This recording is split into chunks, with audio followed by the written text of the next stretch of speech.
Hi hello friends, welcome back to my channel. ಇವತ್ತು ನುಗ್ಗೆ ಸೊಪ್ಪಿನ ಪಲ್ಯ ಮೊದಲು ಬಾಡಿಸಿ ಆಮೇಲೆ ಹೇಗೆ ಒಗ್ಗರಣೆ ಮಾಡುವುದು ಅಂತ ಹೇಳ್ಕೊಡ್ತೀನಿ. ಈ ನುಗ್ಗೆ ಸೊಪ್ಪು ಕೆಲವರು ಬೇಯಲ್ಲ ಅಂತೀರ, ಅದು ಹೇಗೆ ನೀವು ಪರ್ಫೆಕ್ಟ್ ಮೆಥಡಲ್ಲಿ ಬೇಯಿಸಿ ಆಮೇಲೆ ಒಗ್ಗರಣೆ ಮಾಡೋದು ಅಂತ ಹೇಳ್ಕೊಡ್ತೀನಿ. ಸೂಪರಾಗಿರುತ್ತೆ.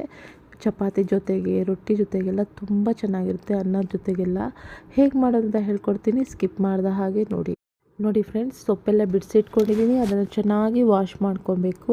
2 ಸತಿ ಉಪ್ಪಾಕಿ ವಾಶ್ ಮಾಡ್ಕೊಂಡಿದ್ದೀನಿ ನಾನು.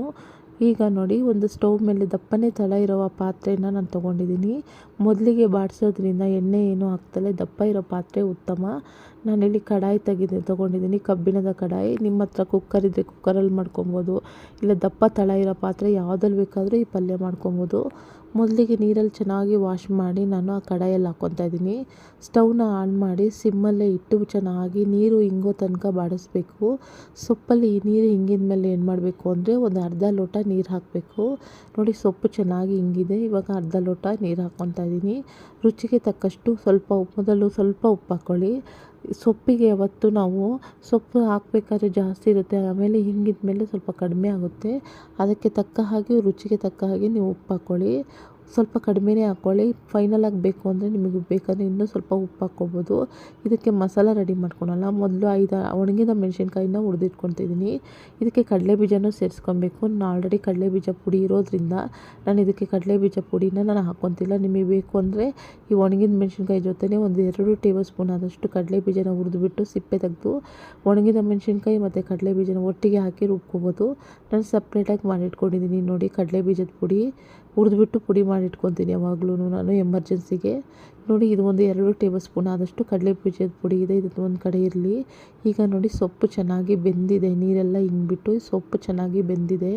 ಈಗ ಈ ಸೊಪ್ಪನ್ನು ನಾವು ಏನು ಮಾಡಬೇಕು ಅಂದರೆ ಚೆನ್ನಾಗಿ ಇನ್ನೊಂದು ಸತಿ ಕೈ ಆಡಿಸ್ಬಿಟ್ಟು ಒಂದು ಪ್ಲೇಟಿಗೆ ಎತ್ತಿಟ್ಕೊಬೇಕು. ನೋಡಿ, ಈ ಸೊಪ್ಪು ಪರ್ಫೆಕ್ಟಾಗಿ ಬೆಂದಿದೆ. ಸಿಮ್ಮಲ್ಲೇ ಇಟ್ಟು ಬೇಯಿಸೋದ್ರಿಂದ ನೀಟಾಗಿ ಬೆಂದಿರುತ್ತೆ. ಮೊದಲು ಯಾವತ್ತೂ ಒಗ್ಗರಣೆ ಮಾಡ್ಕೊಬಾರ್ದು. ನುಗ್ಗೆ ಸೊಪ್ಪನ್ನು ಬಾಡಿಸ್ಬಿಟ್ಟು ಸ್ವಲ್ಪ ನೀರು ಹಾಕಿ ಅದನ್ನು ಬೇಯಿಸ್ಬಿಟ್ಟು ಆಮೇಲೆ ಒಗ್ಗರಣೆ ಮಾಡಿದ್ರೆ ಪರ್ಫೆಕ್ಟಾಗಿ ಬೇಯೋದು. ಇಲ್ಲಾಂದರೆ ಅರ್ಧಂಬರ್ಧ ಬೇಯ್ದುಬಿಟ್ಟು ಹೊಟ್ಟೆ ನೋವೆಲ್ಲ ಬಂದುಬಿಡುತ್ತೆ. ಅದಕ್ಕೋಸ್ಕರ ಹೇಳ್ತಾರದು ನಾನು. ನೋಡಿ, ಇವಾಗ 2 ಟೇಬಲ್ ಸ್ಪೂನ್ ಎಣ್ಣೆ ಹಾಕ್ಕೊತಾ ಇದ್ದೀನಿ. ಈ ಸೊಪ್ಪನ್ನು ಒಗ್ಗರಣೆ ಮಾಡಿಬಿಡೋಣ. 2ರಿಂದ 3 ಟೇಬಲ್ ಸ್ಪೂನ್ ಎಣ್ಣೆ ಹಾಕಿಬಿಟ್ಟು ಸಾಸಿವೆ ಹಾಕೋಣ. ಸಾಸಿವೆ ಚೆನ್ನಾಗಿ ಚಟಪಟ ಅನ್ನಬೇಕು, ಅಲ್ಲಿ ತನಕ ವೆಯ್ಟ್ ಮಾಡಬೇಕು. ಆಮೇಲೆ ಕಡಲೆಬೇಳೆ, ಉದ್ದಿನಬೇಳೆ ಹಾಕಬೇಕು. ಕಡಲೆಬೇಳೆ, ಉದ್ದಿನಬೇಳೆ ಹಾಕಿದ ನಂತರ ಒಂದು ಇಡೀ ಬೆಳ್ಳುಳ್ಳಿನ ಚಿಕ್ಕದಾಗಿ ಕಟ್ ಮಾಡಿ ಇಟ್ಕೊಂಡಿದ್ದೀನಿ, ಸುಲಿದ್ಬಿಟ್ಟು ಅದನ್ನು ಹಾಕ್ಕೊತಾ ಇದ್ದೀನಿ. ಸೊಪ್ಪಿನ ಪಲ್ಯಗಳಿಗೆ ಇಡೀ ಬೆಳ್ಳುಳ್ಳಿನ ಹಾಕಬಾರ್ದು. ಈ ಥರ ಪುಡಿಯಾಗಿ ಕಟ್ ಮಾಡಿ ಹಾಕೋದ್ರಿಂದ ಫ್ಲೇವರ್ಫುಲ್ ಆಗಿರುತ್ತೆ. ನೋಡಿ, ಇದು ಲೈಟಾಗಿ ಒಂಚೂರು ಬಣ್ಣ ತಿರುಗಿದ ಮೇಲೆ ನಾವು ಈರುಳ್ಳಿ ಹಾಕ್ಕೊಳ್ಳೋಣ. ಯಾವತ್ತು ಬೆಳ್ಳುಳ್ಳಿ ಅರೋಮ ಬರಬೇಕು ಅಂದರೆ ಲೈಟಾಗಾದರೂ ಒಂಚೂರು ಗೋಲ್ಡನ್ ಬ್ರೌನ್ ಬಂದಿರಬೇಕು. ಲೈಟಾಗಿ ಗೋಲ್ಡನ್ ಬ್ರೌನ್ ಬಂದಿದೆ ನೋಡಿ. ಈಗ ನಾನು ಒಂದು ಈರುಳ್ಳಿನ ಕಟ್ ಮಾಡಿ ಹಾಕ್ಕೊಂಡಿದ್ದೀನಿ. ಕರ್ಬೇವಿನ ಸೊಪ್ಪನ್ನು ಹಾಕ್ಕೊತಾ ಇದ್ದೀನಿ. ಈರುಳ್ಳಿ, ಕರ್ಬೇವಿನ ಸೊಪ್ಪು ಹಾಕಿ ಚೆನ್ನಾಗಿ ಮಿಕ್ಸ್ ಮಾಡಿದ ಮೇಲೆ ಏನು ಮಾಡಬೇಕು ಅಂತ ಹೇಳ್ತೀನಿ ನೋಡಿ. ಹಸಿ ವಾಸನೆ ಹೋಗೋ ತನಕ ಫ್ರೈ ಮಾಡಿದರೆ ಸಾಕು. ಸ್ವಲ್ಪ ಇಂಗು ಹಾಕ್ಕೊತಿದ್ದೀನಿ ಜೀರ್ಣಶಕ್ತಿಗೆ. ಸ್ವಲ್ಪ ಈರುಳ್ಳಿಗೆ ಮಾತ್ರ ಸ್ವಲ್ಪ ನಾನು ಉಪ್ಪು ಹಾಕ್ಕೊತಾ ಇದ್ದೀನಿ. ಉಪ್ಪು ಹಾಕಿ ಚೆನ್ನಾಗಿ ಮಿಕ್ಸ್ ಮಾಡ್ಕೊಳ್ಳೋಣ.